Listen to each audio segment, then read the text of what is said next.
Өглөختөө бид гурав нэгэн чухал имийг гуйя.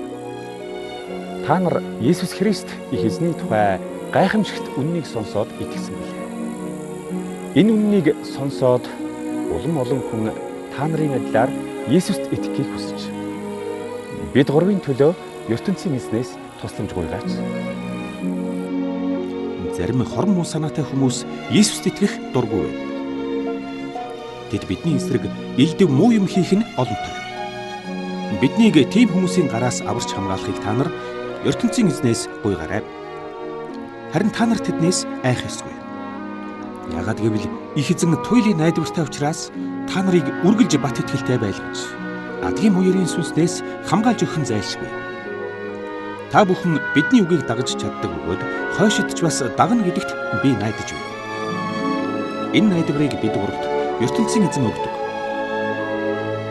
ертөнцийн эзэн хүн төрлөختөнд асар их хайртай бөгөөд үүнээс болж Есүс Христ тэдэнд хавчигдан алуулахдаа тамлал зовлонгоо тэсвэрлэн дааж ертөнцийн эзний өгсөн үүргийг биелүүлжээ.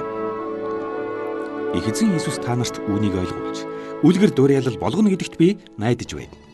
Хайрт нөхдөө, их эзэн Есүс Христийнхээ өмнөөс бид та нарт нэг шаардлага тавих хэрэгтэй байна.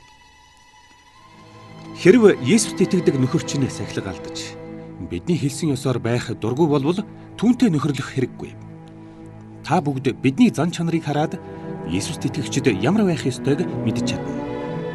Тухайлбал бид гурав танайд байхдаа үргэлж төлөв даруй амьдарч байлаа. Жишээ нь бид айлд суучгаад хоолны мөнгө өгөлгүй явж байгаагүй.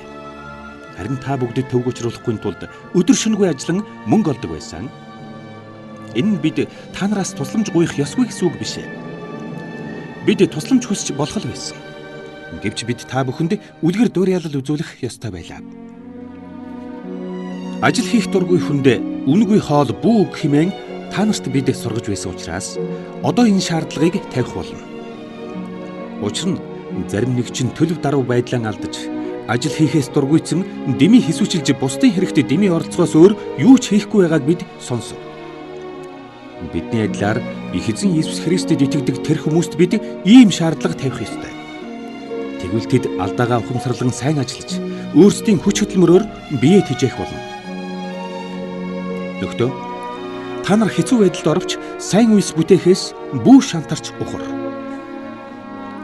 Ажил хийх дургүй хүн бидний энэ зөвлөгөөг дагахаас татгалзвал энэ бурууг нь ойлгуулахын тулд хоорондоо тохироод түүнтэй нөхөрлөхөөс татгалз.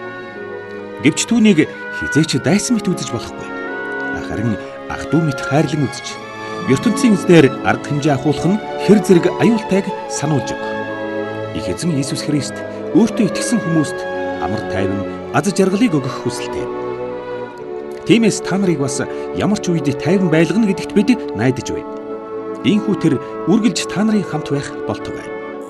Ер нь би өөр хүнээр захиа бичүүлдэг боловч төгсгөлийн үгийг өөрөө бичдэг. Одоо энэ үгсийг Паул би өөрийн гараар бичиж байна. Та бүхэнд минь төргий. Үүнийг уншаад та нар миний бичгийг тавь. Учир нь захиаг би үүнээс өөрөөр бичдэггүйг та нар санан буй за. Их эзэн Есүс Христ маань бүгдэд чинь хайртай байж туслах болтугай.